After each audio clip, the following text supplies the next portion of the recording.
Coucou, je vais vous raconter l'histoire de Madame Têtue et la licorne.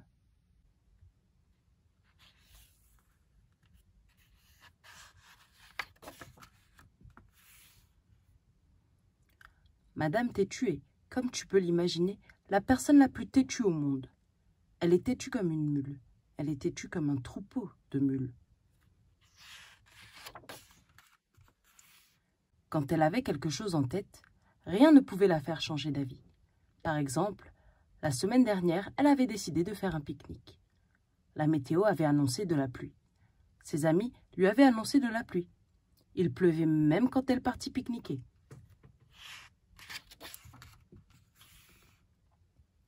Et il plut sur son pique-nique.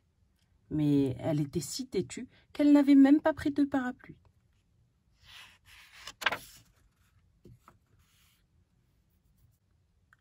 Le lendemain de ce pique-nique humide, Madame Bavarde lui téléphona toute excitée. « Vous n'allez jamais deviner à qui j'ai parlé ce matin, dit-elle.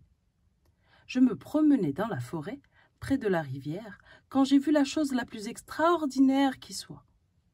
C'était tellement excitant, comment vous le raconter? Vous ne me croirez jamais, et pourtant c'est bien vrai. De mes propres yeux incroyables, j'ai vu une licorne. » Madame Bavarde pouvait être très longue à dire ce qu'elle avait à dire. « C'est absurde, grogna Madame Têtue. Les licornes n'existent pas. »« Mais, commença Madame Bavarde. »« Je ne vous crois pas, l'interrompit Madame Têtue, et elle raccrocha.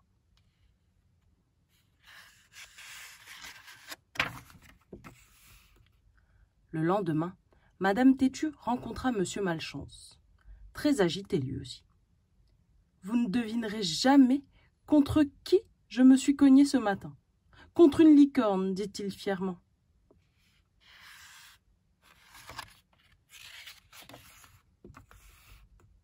Absurde, répondit sèchement Madame Têtue.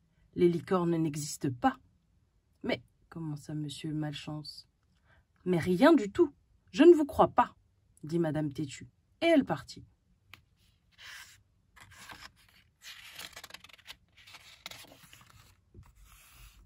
Elle passa devant le jardin de Madame Bonheur. « Si seulement vous aviez été là, il y a une demi-heure, l'appela Madame Bonheur. Il y avait une licorne, ici, dans mon jardin, et je suis même montée sur son dos. »«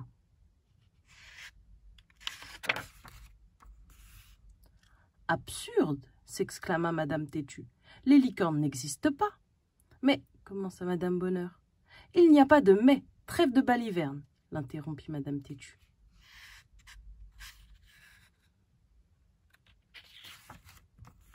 Et cela continua ainsi.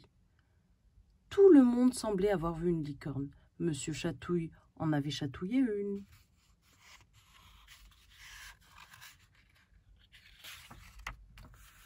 Madame Dodu avait donné à manger à une licorne. Et Monsieur Méli-Mélo déclara avoir vu un bicorne. Il voulait dire une licorne, bien sûr.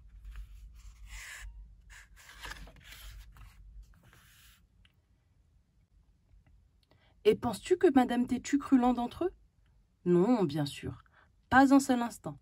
Elle continua son chemin et arriva dans son jardin.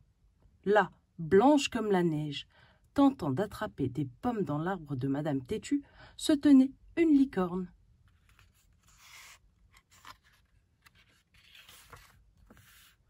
« Bonjour, dit la licorne.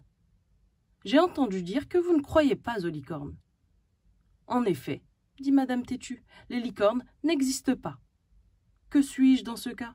demanda la licorne. « Toi, dit Madame Têtue, en s'avançant vers elle. « Tu es un cheval. » À ces mots, elle se pendit de tout son poids à la corne de la licorne.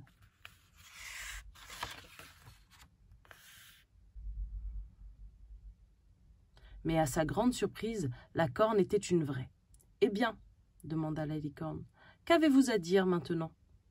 Madame Têtue la toisa en croisant les bras. « Je ne crois pas aux licornes, dit-elle, et elle tapa du pied. On n'arrête pas d'être têtu comme cela. Fin de l'histoire.